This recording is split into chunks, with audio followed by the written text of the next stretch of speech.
Kia ora, everyone. Thank you for joining today's Business and Consulting Virtual Careers Fair. My name is Taylor and I work here at Possible and we'll be hosting today's industry and in-house panel session.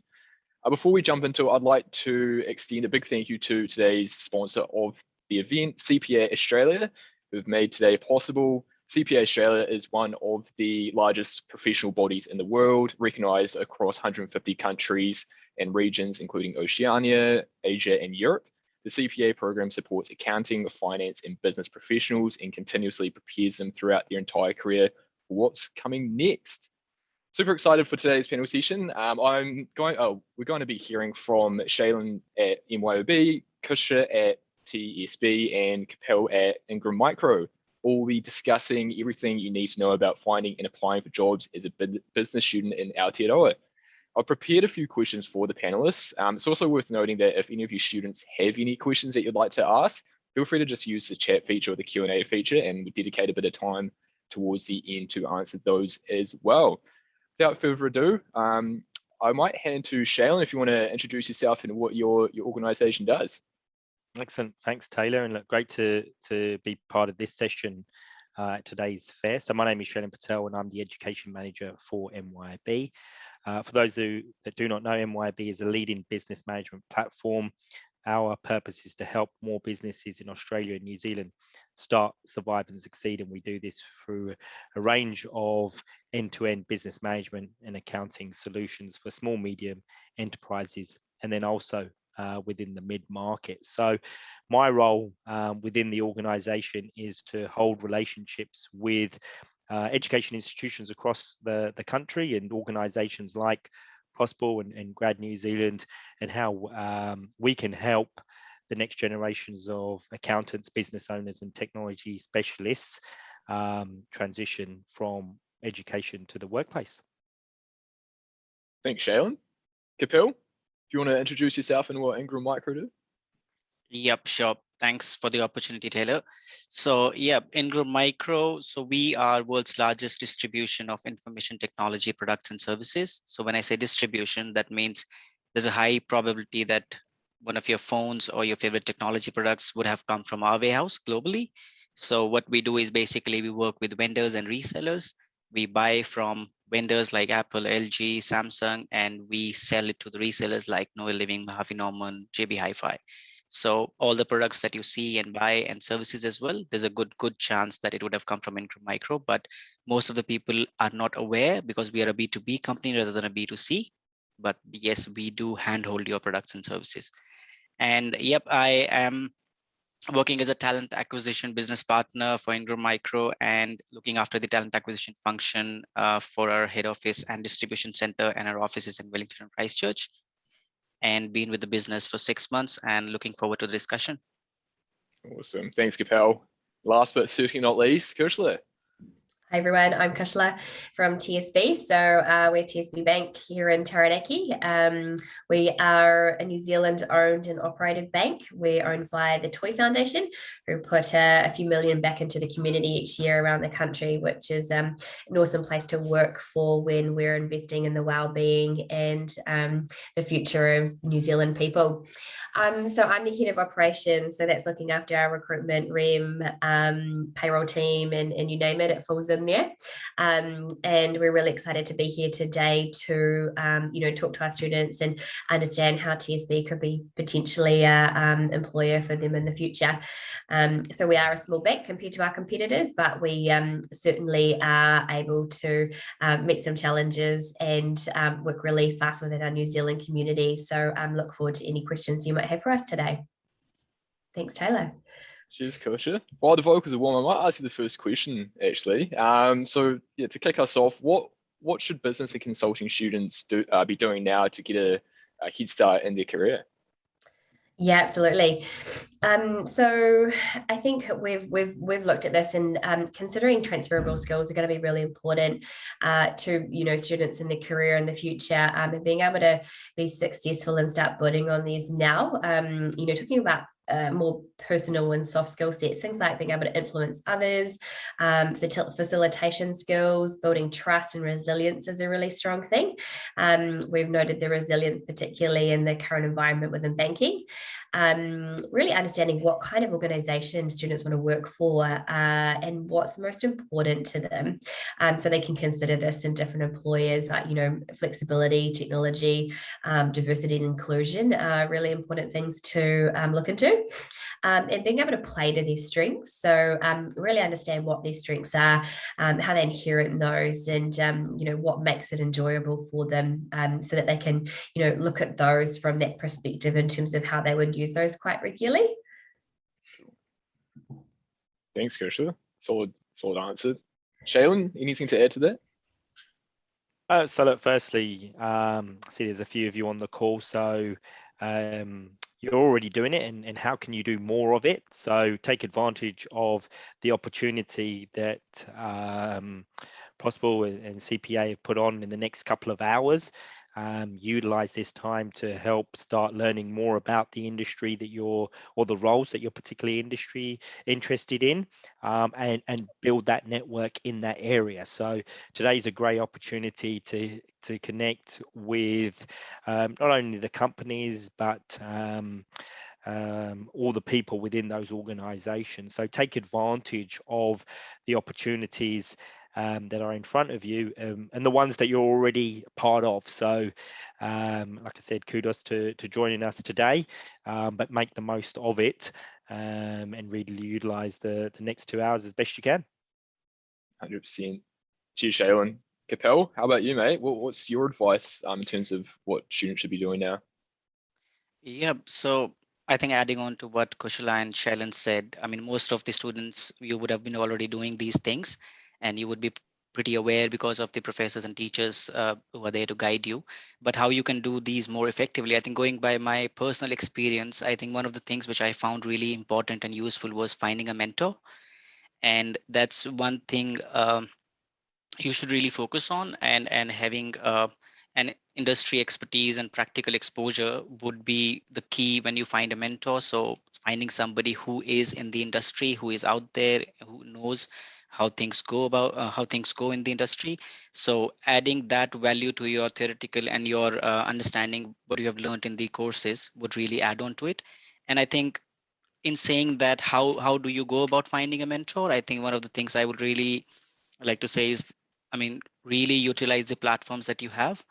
LinkedIn, for example. So rather than just connecting with people and asking for, can you help me get a job? Just reaching out to them and engaging with them rather than sending direct connection requests, maybe follow them and engage with their content, engage with what they're doing, and then try and build that relationship, and then go from there, and ask for one-on-one for 10 minutes, 15-minute sessions. And people are nice. And I mean, don't be afraid if somebody says no, because you need one right person. Just keep trying, and you'll find somebody definitely for sure who will be able to help you and guide you in that way.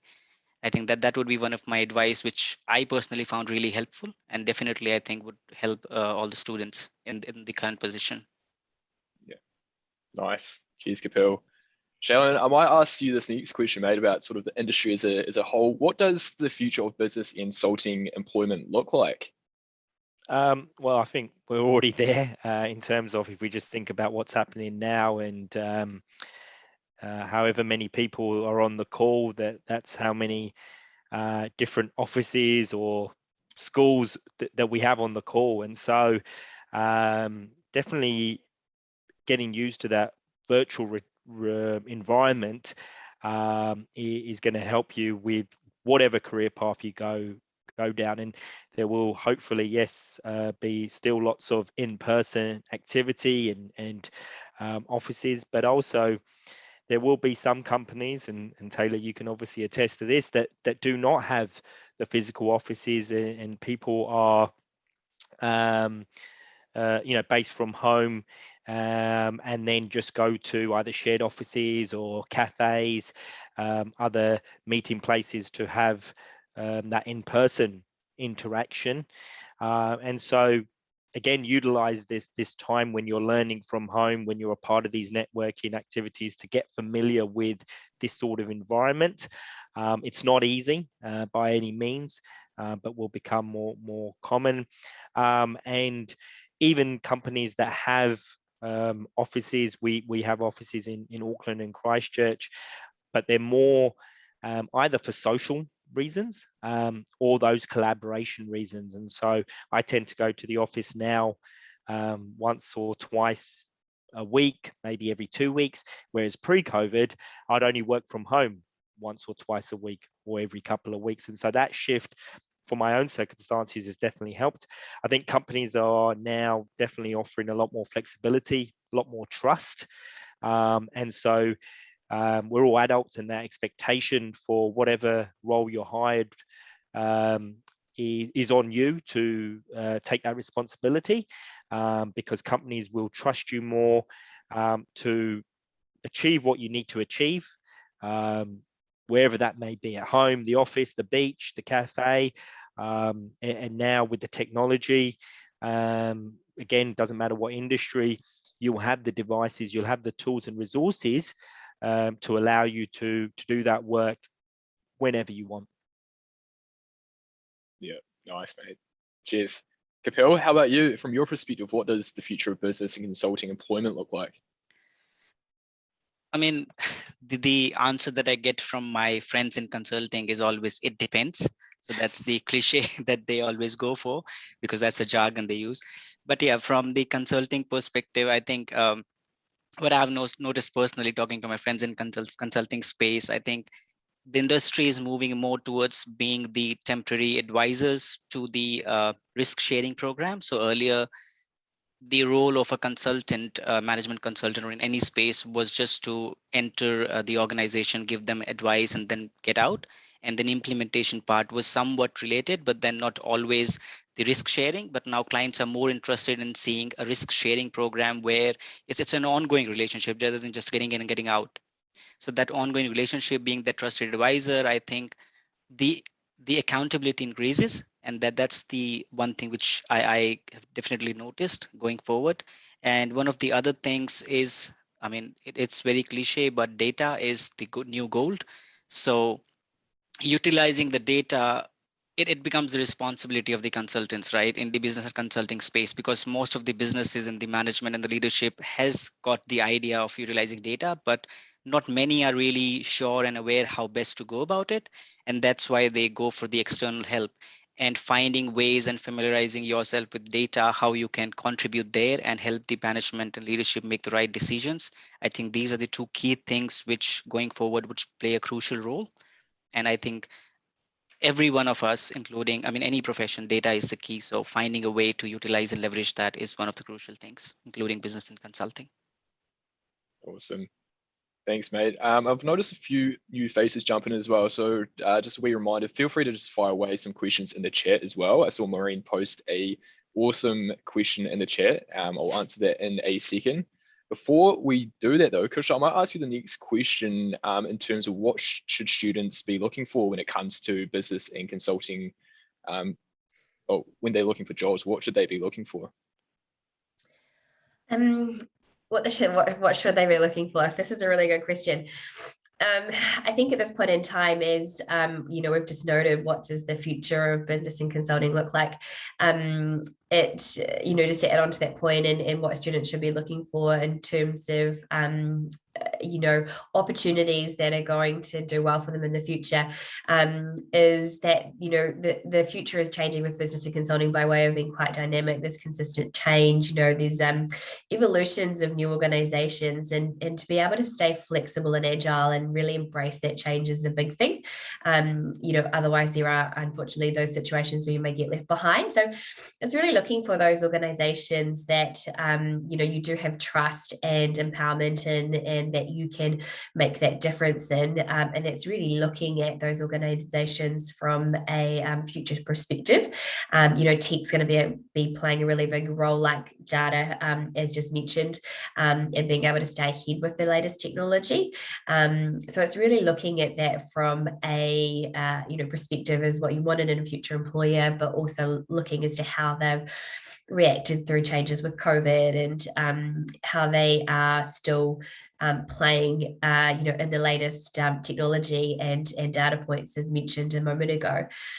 Does that answer the question? It's a little bit of no, that was good. on that one. Yeah, but a bit of a tough one, but no, that was a solid answer. Anything to add to that, Shaylin? So I think when companies are now looking to hire people, they're looking for people not just with the technical skills, but also do their values align with our values? And obviously very important, given that our purpose is what drives the organization, and we use the values to make sure that everyone in the company is on that same road to achieve that purpose. So on the flip side, you guys need to be interviewing the companies and questioning, do their values align with your own? And utilizing that, especially within the recruitment process, to work out, and again, going on what Kushla was saying, is that, are they the right fit for you? The interview is a two-way process. Try to make it a two-way process. I know sometimes it can feel that it's just the companies that have all the power, but if we see anything more now, students do have a little bit more power. There's a reason why companies have joined this fair today, is because we are looking to get that talent and get that talent early. And so use that to your advantage, and really make sure that the company that you're going for, or the role that you're going for, is something that you want to do. We're all going to be working for a very long time, and so try to find that job that is going to make you happy and make you look forward to Monday morning, and see it as or be there with enthusiasm and excitement, and not as just a job or a chore even, to pay the bills. So looking at it from that point of view, I think will help you determine which companies are right for you and which are not. Nice, awesome. Thanks, Shaylin. Capel, I might ask you a question from Sophie. Quite a good one. What are the key desirable skills of a consultant? What is something they should have, and what is gained through experience? Couple questions there, but hopefully you got that. Okay. Yep, I'll try my best to answer that.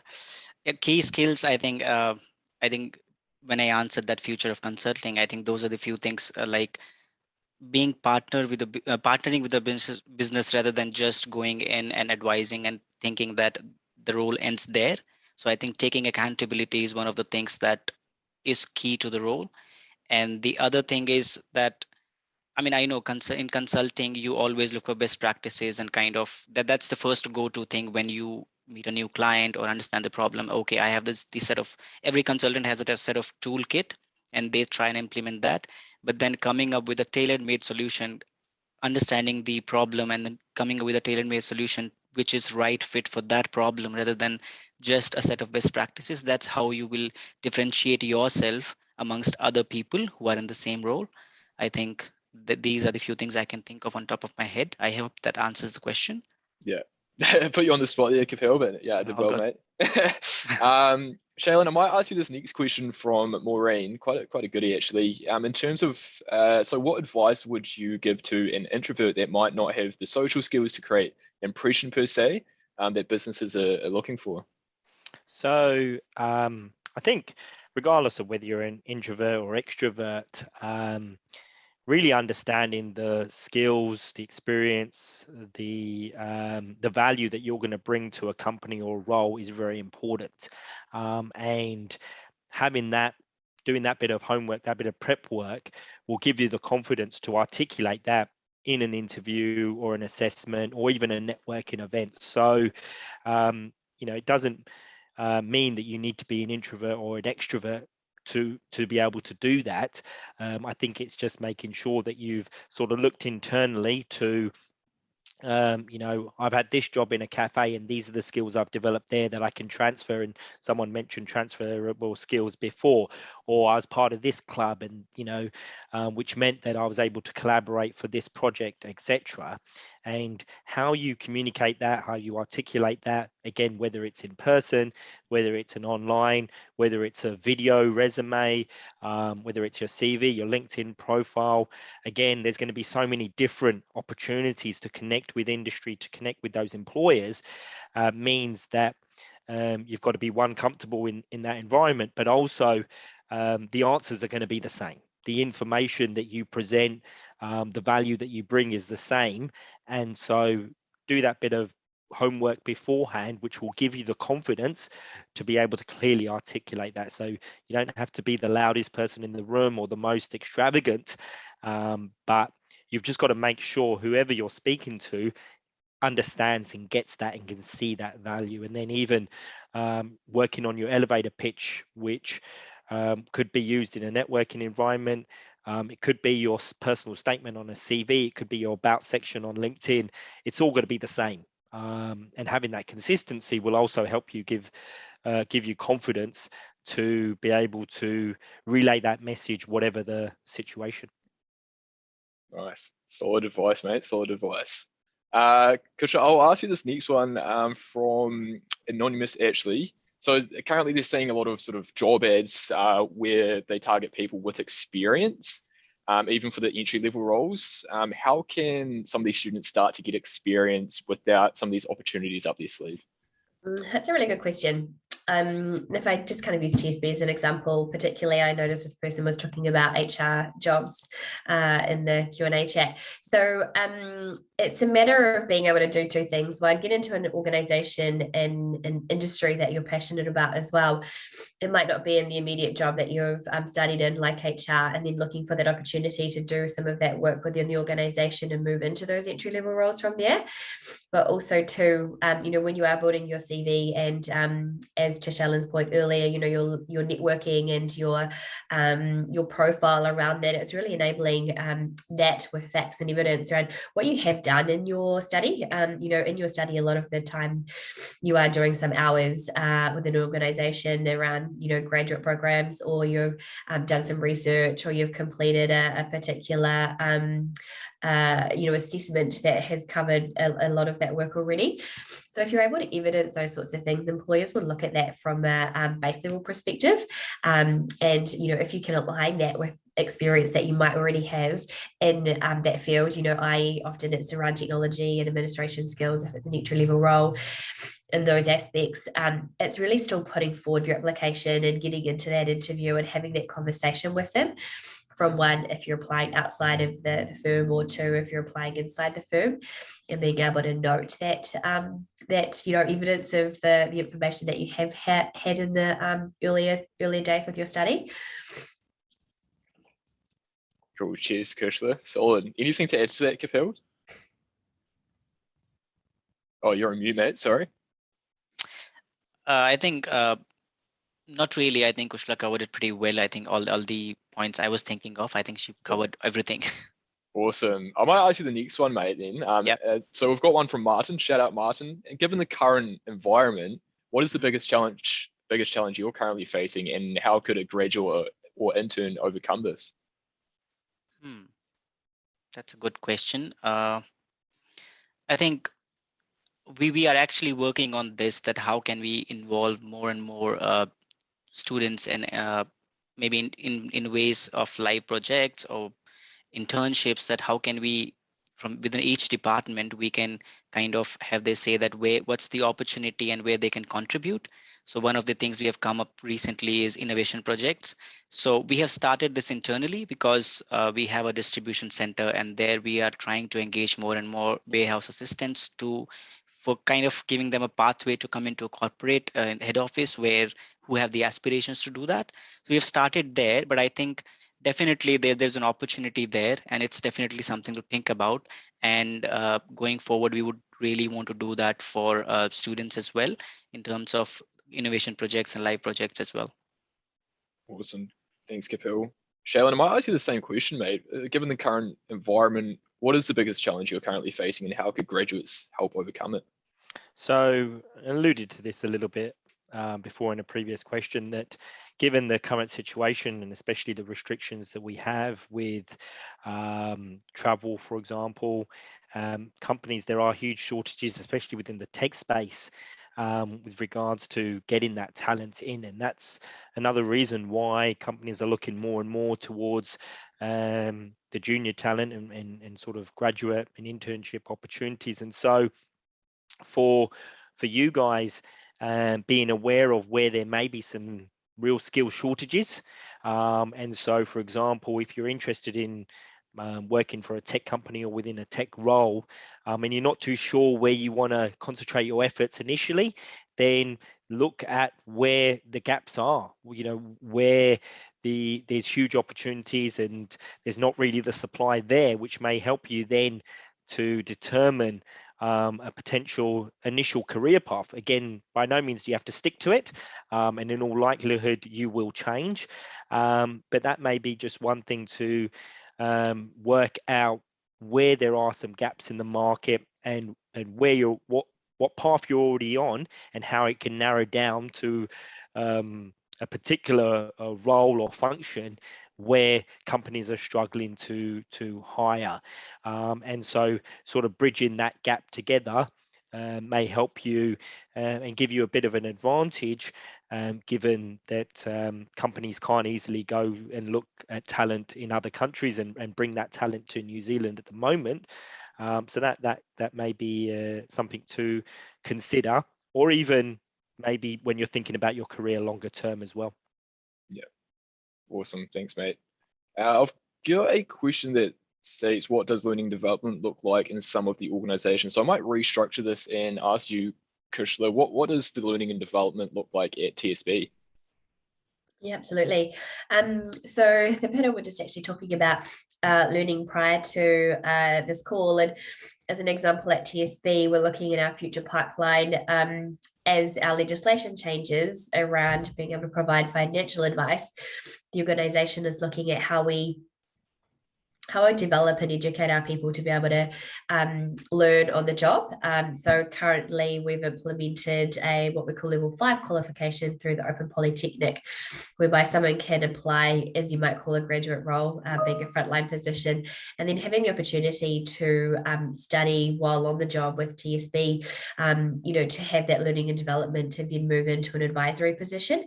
So there's examples like that from both formal qualification, or if you're coming into an area where you're developing in business as such, whether it's finance or HR, as some of the questions I've asked earlier, there's opportunities for both hands-on learning and personal development. So we really take a tailored approach to the individual, but also have the right frameworks in place through what we call our performance compass, and the continual annual learning opportunities. So the opportunities are quite open, but we do take, like I said, that approach from an individual and all perspective from learning and development. Yeah, no, good job, awesome. Thanks for the great questions, everyone. I might finish off going around the virtual room per se. I'll start with you, Kapel. As a final sort of word, why should business consulting students apply to Ingram Micro? Yep.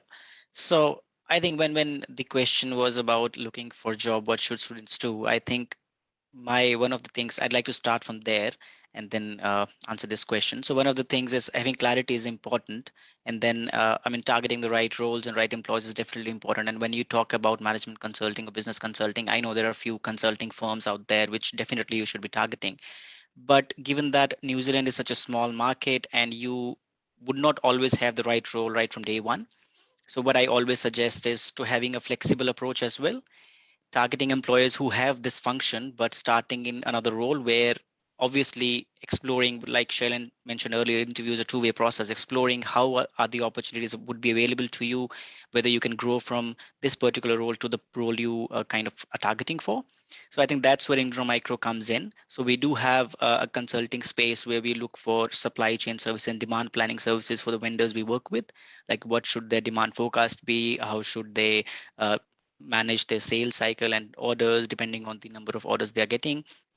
analyzing the data. So I think that's the consulting space we have. But at the same time, we don't have right now the opportunity for the graduate students to enter into that area from day one. But definitely we do have on-the-job trainings, internal accelerator programs where you can go there from a role like customer service rep or maybe a technical role like code desk rep. So I think if you are opting for that approach, definitely Ingram Micro is the place to be. And you would, if you know anyone at Ingram Micro, you would find a lot of examples where people have grown from roles like sales rep or customer rep or even a warehouse assistant, reaching out to director levels. So definitely, I'm proud to say that we value internal and employee growth, and we work on the career path for each and every individual. And more than in my last 6 months at Ingram Micro, more than 50% of the positions I have filled internally. So that gives you an idea that how much of internal growth opportunities we have for each and every individual. Wow, that's cool. Awesome. Shaylin, final word, mate. Why should students apply to MYOB?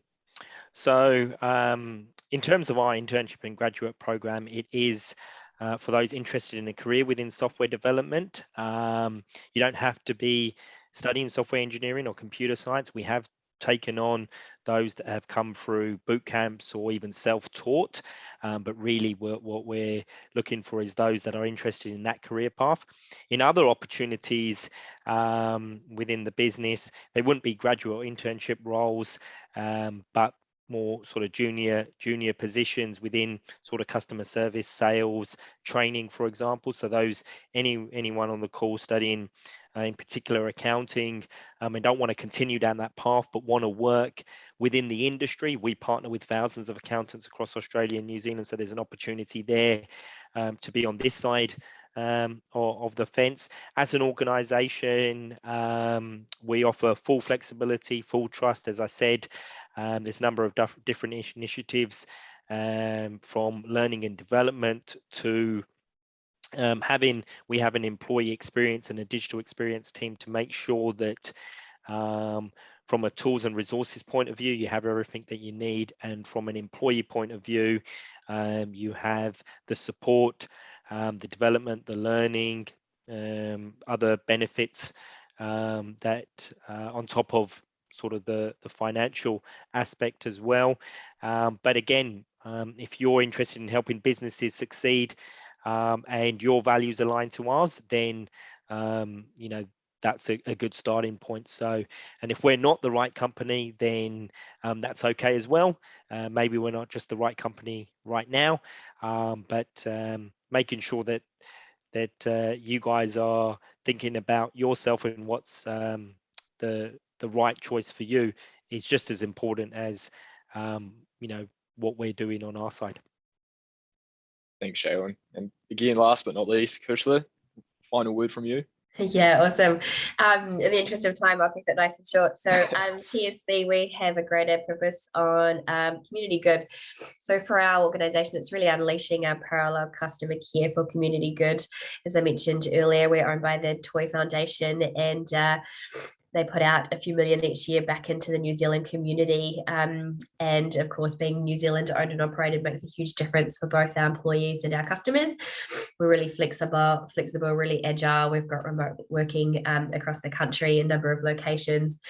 And to Shailen's point as well around, you know, having that opportunity to make a difference and make the change within your role. So having that really exciting opportunity to progress throughout the organization and across New Zealand and in locations within that space, but knowing what you do really impacts the New Zealand community to quite an extent. So we're really focused on investing in the growth and well-being of New Zealanders. Unreal. Thanks, Kushla. And I saw a few last questions come through, so hold on to those questions and feel free to ask the exhibitors throughout the session. Yeah, thanks everyone for joining today's panel session. Huge shout out to Kapil, Shaylin, and Kushla. Awesome job. I'm sure the students got a lot out of that. It's worth noting to the students still here, feel free to go back to the homepage to explore the exhibitors, or go to your inbox, your email inbox, and click the Business and Consulting Super Fair email, and you can explore the exhibitors from there. Again, thank you everyone. I hope you have a great rest of the day, and yeah, enjoy the lockdown.